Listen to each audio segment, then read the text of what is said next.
The working title for my self-directed project is Dinner Party. I want to explore 1970s food and cookbooks and the surrounding theme of aspirational, fashionable lifestyle. And I also want to think about the role of women, the kind of ideal housewife or hostess, and maybe bring some surrealism into it as well. These are some examples of 1970s food imagery. These are from a couple of Instagram accounts, Cursed Cookbooks and 70s Dinner Party, which is where this idea initially came from. I just really love the kind of weird, uncanny kitsch nature of the foods and how they're styled and photographed and presented in the cookbooks. I think for my outcome for this project, I'd like to produce a recipe book with my own invented recipes.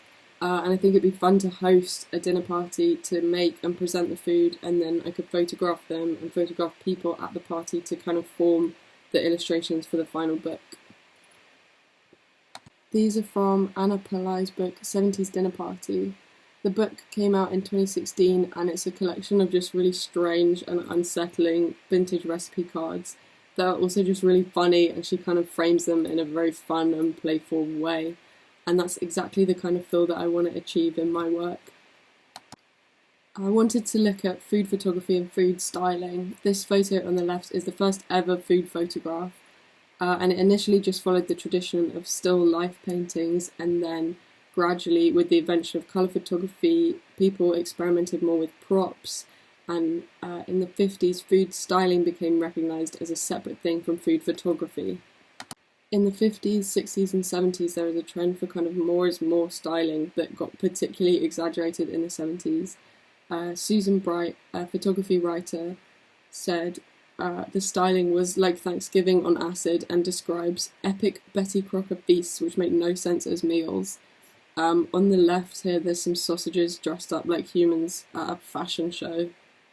And then in the 90s and onwards, it became much more minimal and natural and clean, so the old food photography and styling seems so funny and dated now, and that's kind of what I want to achieve and play with in my work. This led me to think about ideas of taste and kitsch. Kitsch is defined as being something in bad or poor taste, kind of mass appeal that's lowbrow or tacky. It's interesting to look at these 70s fashions now because they seem so ridiculous and kitschy, but at the time they would have seemed like the height of fashion and a kind of way to appear upper middle class. In her book Kitsch Deluxe, Leslie Gilliland writes, "In this modern context, kitsch encapsulates the ironic, so bad it's good sensibility," which I think is what I love so much about the 70s fashions in food, and that's kind of what I want to achieve in my work. I definitely want it to have like that kind of tongue-in-cheek, playful feel of kitsch. I wanted to look at surrealism because I think the cookbooks that were my original inspiration already feel kind of surreal with how exaggerated and ridiculous the recipes and the photographs are.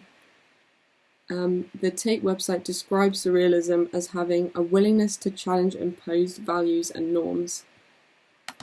I went to the exhibition Objects of Desire at the Design Museum, which focused on surrealist design. I thought that it was really interesting how the focus of the objects or pieces of furniture was taken away from their functionality, and I think this is something I'd like to explore in my work, kind of taking the sense of surrealism further and designing recipes that aren't edible or don't make sense or something like that. Another thing linked to surrealism that I felt was relevant was the uncanny, which the Tate describes as a strange and anxious feeling sometimes created by familiar objects in unfamiliar contexts, something that is familiar yet alien at the same time, which I think would work particularly well surrounding food, because if you're seeing a picture of food, you're going to imagine how it tastes. And so if that's uncanny, that could be really interesting to see what reactions it gets. Someone suggested that I look at Omega Mart in a group tutorial. It's an interactive art installation that opened in Vegas in 2021. It describes itself as America's most exceptional grocery store, and it's full of these weird kind of surreal, uncanny products which customers can actually buy, and it feels like a modern day version of the unhinged 70s recipes. I wanted to research Betty Crocker because she was never actually a real person.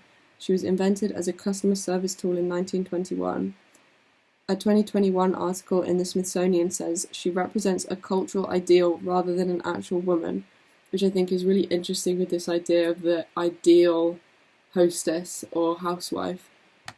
And then I think this idea of an idealized kind of domestic goddess figure carries through to today with people like Nigella Lawson. It's creating and promoting an image of like a perfect life to aspire to, and maybe suggesting that using their recipes or their advice can get you to that. Martha Rosler's 1975 film Semiotics of the Kitchen satirises this idea of the perfect kind of housewife and hostess and protests traditional gender roles. In a kitchen set, she goes through the alphabet, naming kitchen utensils in a really kind of violent way, almost the exact opposite of what you'd expect from like an aspirational TV chef figure. Abigail's Party was written by Mike Leigh in 1977.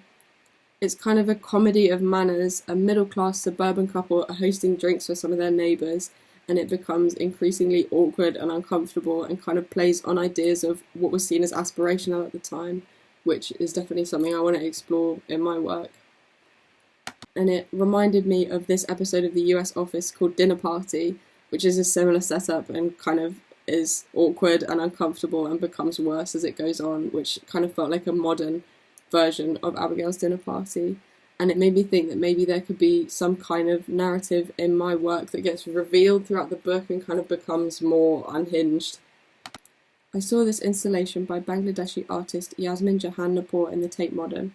At certain times during the display, she invites visitors to join her at the table and will make them a cup of tea and kind of have a chat with them.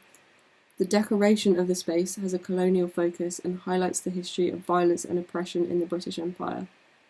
I thought this was really interesting to look at for my project because I've thought about maybe hosting a dinner party as part of my work, and it'd be interesting to consider how to dress like a whole set like this and think about what the setting might reveal overall to the viewer.